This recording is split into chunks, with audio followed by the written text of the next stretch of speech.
আজকে একটা নতুন ধরনের রান্না নিয়ে এসেছি, চিংড়ি মাছের দোকান রান্না।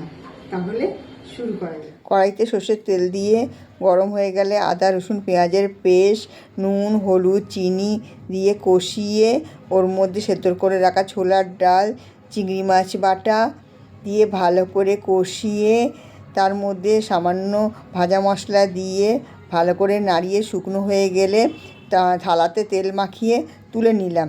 তুলে নিয়ে একটা ধোকার আকারে কেটে নিলাম।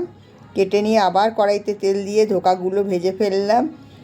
ওলট পালট করে ভেজে প্লেটে তুলে নিয়ে ওই তেলের মধ্যে আদা পেঁয়াজ রসুন কাঁচা লঙ্কা সমস্ত কিছুর পেস্ট দিয়ে নুন হলুদ কাশ্মীরি লঙ্কা চিনি দিয়ে গরম মশলা দিয়ে কষিয়ে নিশা খাবি। আর একটু খেয়ে দেখা যাক আমার দোকানটা কেমন হলো।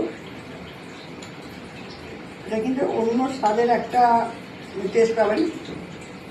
পুরো চিংড়ির ধোকা, তো চিংড়ির ধোকা খেয়ে দেখবেন। লাইক কমেন্ট শেয়ার করবেন, চ্যানেলটা সাবস্ক্রাইব করতে ভুলবেন না, বেল আইকনে ক্লিক করতে ভুলবেন না। টাটা।